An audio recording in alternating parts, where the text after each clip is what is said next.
2024 October నెల 1వ తారీఖు దగ్గర నుంచి 30వ తారీఖు వరకు మిథున రాశి ఫలితాలు.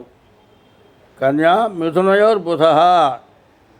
కన్యా మిథున రాశి యొక్క ఫలితం చెబుతున్నాను. దీంట్లో కన్యా మిథున రాశులకి బుధుడు అధిపతి. అయితే మనం చెప్పుకునేది మిథున రాశి ఫలితాలు. మిథున రాశి ఫలితాలు చెప్పుకుంటున్నాం. రాశి ఎట్లా వస్తుందో చెప్పాను.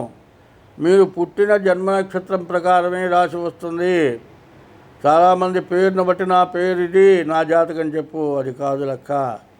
మీరు పుట్టిన తారీఖు, నెల, సంవత్సరం టైము కావాలి. అట్లా లేని పక్షంలో మీ అరిచేతుల ద్వారా, సాముద్రికం ద్వారా జాతకం చెప్పడం జరుగుతుంది తప్పితే నా పేరు ఇది, నా జాతకం చెప్పు, మరి ఆ తారీఖు తెలియదయ్యా, నా పేరు ఇది చెప్పేసే, నా పేరు ఇది, నా రాశి ఇది అంటే ఆ రాశి నీకు ఎవడు చెప్పాడో వాడిని పోయి అడగండి. రాశి కరెక్ట్గా రాదు. మీరు అనుకున్నది రాశి అనుకొని నన్ను దావా ఇచ్చేది కాదు. నేనేం చెప్పలే మీకు. మరి సుబ్బారావు శతభిషం కుంభరాశి అని మాత్రం నేను చెప్పలే. సుబ్బారావు శతభిషం కుంభరాశి కాదు. సుబ్బారావు ఏ నక్షత్రంలో పుట్టాడో దాన్ని బట్టి రాసి వస్తుంది. అదెవరో మీరు చూసుకోనో, ఎవరో తెలియని వాళ్ళ మీదో ఇట్లాంటివి చూసి మీరు దబాయించడం, మిగతా వాళ్ళని దబాయించడం, ఇట్లాంటి పనులు చేయడం మంచిది కాదు. కానీ ఇప్పుడు ఉన్నటువంటి పరిస్థితులు ఎట్లా ఉన్నాయంటే బహు చండాలంగా ఉన్నాయి. పరిస్థితులు పూర్తిగా బాగాలేవు. ఈ రాశి వాళ్ళకు కూడా శుక్రుడు ఒక్కడు తప్పితే ఏ గ్రహాలు కూడా బాగాలేవు. కాబట్టి ఈ రాశి వాళ్ళు కూడా పూర్తి శాంతి చేసుకోవాలి. ఈ రాశి వాళ్ళు ప్రతిరోజు కూడా శివాలయానికి వెళ్ళి ఈశ్వరుడికి 11 ప్రదక్షిణాలు చేయాలి. మారేడు దళాలతో పూజ చేసుకోవాలి. ఈశ్వరుడికి అభిషేకం చేయించుకోవాలి. బియ్యపు రవ్వ, పంచదార కలిపి గోడల వెంబడి వెయ్యాలి. ప్రతిరోజు కూడా నవగ్రహాలకి ప్రదక్షిణ చేయాలి. నవగ్రహాలకి ఒక్కొక్క గ్రహానికి ఒక్కొక్క పువ్వన్న పెట్టాలి. నవగ్రహాల గుళ్ళో దీపారాధన చేయాలి. ఇట్లాంటివి చేస్తూ ఉండాలి. తర్వాత మీ జాతకం ఏంటో పూర్తిగా చూపించుకోవాలి. ఎందుకంటే ఇప్పుడు జరుగుతున్నది అందరూ చూస్తూ ఉన్నారు. ప్రపంచ దేశాల్లో కొన్ని బలం కలిగిన దేశాలు యుద్ధం చేసుకుంటున్నాయి. 2 దేశాలు కూడా పూర్తిగా నష్టపడిపోతూ ఉన్నాయి. మరి మనకు వాతావరణం బాగుండగా మరి వరదలు వచ్చి ఎన్ని ఇళ్ళు పాడైపోయినాయి. ఉండటానికి ఇల్లు కట్టుకున్న గుడ్డ తప్పితే రెండో గుడ్డ లేక అవస్థపడుతూ ఉన్నారు. ఇటువంటి సమస్యలు రాకుండా ఉండాలి అంటే మన జాతకం చూపించుకొని కొన్ని దైవ కార్యాలు, మేము ప్రతి నెల ఒక దైవ కార్యం ఏదో చేస్తాం. ఆ దైవ కార్యాల్లో మీరు పాల్గొనాలి. అట్లాంటి కార్యాలు చేయడానికి మీరు ఉద్యుక్తులు కావాలి. అట్లా ఉద్యుక్తులై ఆ కార్యక్రమంలో కొంత మీ యొక్క ధనాన్ని వెచ్చించి ఆ కార్యక్రమాలు చేస్తే ఎటువంటి ఉపద్రవాలు రావు. ఇప్పుడు వరదలు వచ్చినాయి, పోయినాయి కదా, వాడి ఇల్లు పోయింది, సరే పోతే పోయింది, బాగానే ఉంది. ఈ వర్షం కురిసి వర్షం పోయిన తర్వాత ఈ నీటి కాలుష్యం వల్ల ఎన్ని బాధలు వస్తున్నాయి. చికుడుగున్య ఇట్లాంటి రకరకాలైన జ్వరాలు వస్తున్నాయి. ఈ జ్వరాలు మరి కాళ్ళు కూడా కొంగలు తిరిగిపోతున్నాయి. ఎన్ని మందులు వాడినా తగ్గట్లేదు. ఇటువంటి వాటికి భగవంతుడు చెప్తే రెండో మార్గం లేదు. ఒకప్పుడు ప్లేగు వ్యాధి అని వచ్చింది. ఒక తెల్లటి ఎలిక పైనుంచి కిందపడి గిలగిల తన్నుకొని ఆ ఎలిక చచ్చిపోయేది. ఆ ఎలిక చచ్చిపోయే లోపల ఆ ఇంట్లో వాళ్ళందరూ చచ్చిపోయేవాళ్ళు. అటువంటి ప్లేగు వ్యాధితో జనం చాలా బాధలు పడ్డారు. ఇట్లాంటి వ్యాధులు రావడానికి కారకులు ఎవరో మనమే. అది మాత్రం గుర్తుపెట్టుకోవాలి. ఎందుకో వచ్చింది. ఇప్పుడు గాలి వస్తుందండి, గాలి రకరకాల గాలి వస్తుంది. మరి గాలి కాలుష్యం వల్ల వ్యాధులు వస్తున్నాయి. మరి ఇప్పుడు వర్షాలు కురిసినాయి, ఎన్నో జీవరాశులు చచ్చిపోయినాయి, కొన్ని కుళ్ళిపోయి నీటిలో కలిసిపోయినాయి. శవంగా కనబడినటువంటి బాడీని తీసుకొస్తున్నారు. మిగతా నీళ్ళల్లో కలిసిపోయిన వాటిని ఏం చేస్తారు? కప్పలు, మరి బల్లులు ఇట్లాంటివి నీళ్ళల్లో కనపడవు, అవి మట్టిలో కలిసిపోతాయి. వాటి వల్ల రకరకాల వ్యాధులు వస్తూ ఉంటాయి. ఇటువంటి వాటికి మరి రకరకాలైన యజ్ఞయాగాది క్రతువులు ఉన్నాయి. ఈ యజ్ఞయాగాది క్రతువులు ఎట్లా ఉన్నాయంటే పంచామృతాలు అంటారు, పంచగవ్యాలు అంటారు. మరి సత్యనారాయణ స్వాగతం చేస్తే పంచామృతాలు తీసుకుంటాం. ప్రతిష్టలు, యజ్ఞాలు, యాగాది క్రతువులు చేసేప్పుడు పంచగవ్యాలు అంటారు. పంచగవ్యాలు ఏంటి? ఆవు పాలు, ఆవు పెరుగు, ఆవు నెయ్యి, ఆవు పంచితం, ఆవు పేడ, ఇవన్నీ కలిపి పంచగవ్యాలు అంటారు. ఇవి తీసుకుంటే ఎటువంటి వ్యాధులైనా నిర్మూలన అయిపోతాయి. మరి ఇటువంటి క్రతువులు జరగాలి. ఈ క్రతువులు జరిగిన దాంట్లో మీరు పాల్గొనాలి. నేను చెప్పాను 24 నుంచి 28 వరకు ఒక క్రతువు జరుగుతుంది. అటువంటి వాటిలో మీరు పాల్గొనండి. మీకు ఏ బాధలున్నా కూడా తొలగిపోతాయి చెబుతున్నాను. ఈ రాశి వాళ్ళకి చెబితే ఏ గ్రహం కూడా బాగాలేదు. ఒక్క శుక్రుడు తప్పితే మిగతా 8 గ్రహాలు బాగాలేవు. కాబట్టి తగిన శాంతి చేసుకోవాలి. ఈ శాంతి చేసుకోవటమే కాదు, చేసుకోవాలి శాంతి అంటే మీ డేట్ ఆఫ్ బర్త్ కావాలి. డేట్ ఆఫ్ బర్త్ ద్వారా ఏ గ్రహాలు బాగాలేవో చూసుకోవాలి. దానికి తగిన శాంతి చేసుకోవాలి.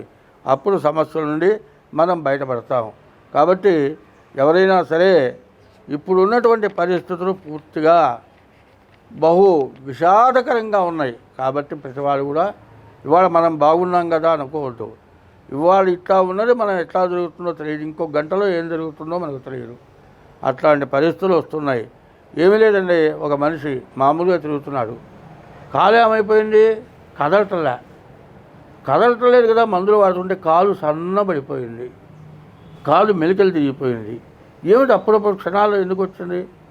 మరి గ్రహస్థితులు, అందులో క్రోధినామ సంవత్సరం, ఇందువల్ల ఇట్లాంటివన్నీ వస్తున్నాయి. కాబట్టి ప్రతివాళ్ళు కూడా జాగ్రత్త పడిన. మనం సంపాదించిన దాంట్లో ఎన్నో ఖర్చులు పెడుతున్నాం, కానీ అనవసరమైన ఖర్చులు కొన్ని పెడుతూ ఉంటాం. ఎట్లాంటి ఖర్చులు అంటే, ఒక హోటల్కి పోయి ఇంట్లో వంట అన్నీ చేసి ఉన్నా కూడా హోటల్కి పోయి ఏదో సరదాగా పోయి తింటారు.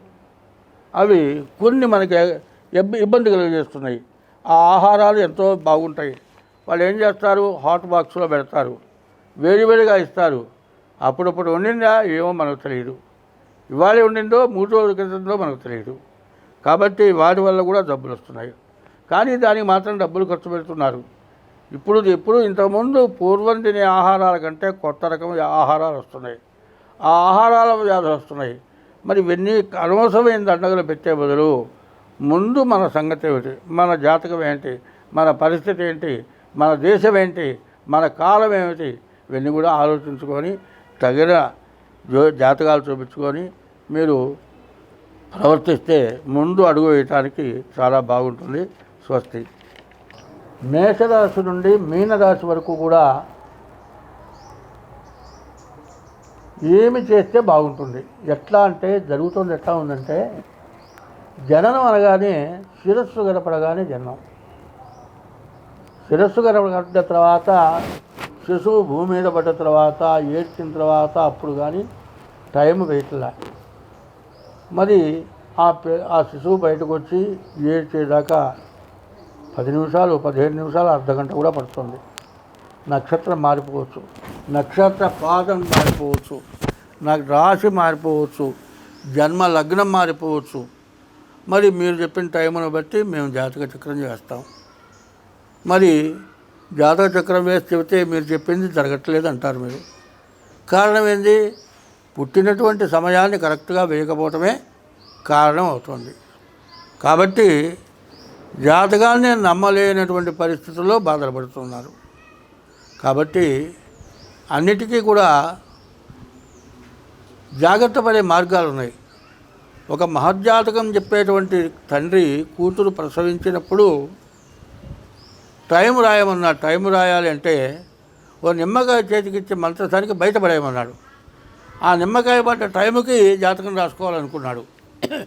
కానీ ఆ నిమ్మకాయ వేస్తే గడపకి దగ్గర వెనక్కి తిరిగి వచ్చింది. మళ్ళీ ఆ నిమ్మకాయ బయటపడే టైం పట్టింది.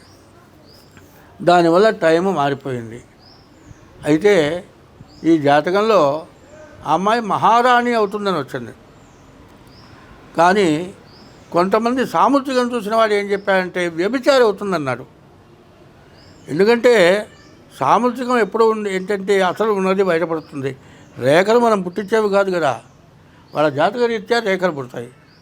మరి వ్యభిచారం అవుతుందంటే చివరికి ఏమైంది? ఆ అమ్మాయి మరి యుక్త వయస్సులో పెళ్లి చేశారు, భర్త చచ్చిపోయినాడు, జీవితం మొత్తం అట్టగే గడిపింది.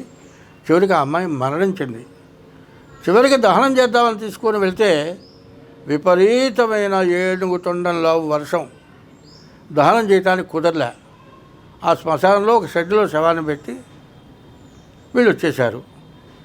మరి వీళ్ళు మళ్ళీ తిరిగి వెళ్ళేప్పటికీ ఆ ఎట్టివాడు ఆ చచ్చిపోయిన శవంతో వ్యభిచారం చేస్తున్నాడు. శాస్త్రాన్ని నమ్మినవాడు ఏం చేస్తాడు? వ్యభిచారం చేసిన వాడిని కొట్టడు. అంటే జాతకంలో ఇది ఉన్నది కాబట్టి జరిగిందనుకుంటాడు. ఆయన ఎస్ట్రాలజరే కానీ సాముద్రికం చెప్పేవాడు కాదు.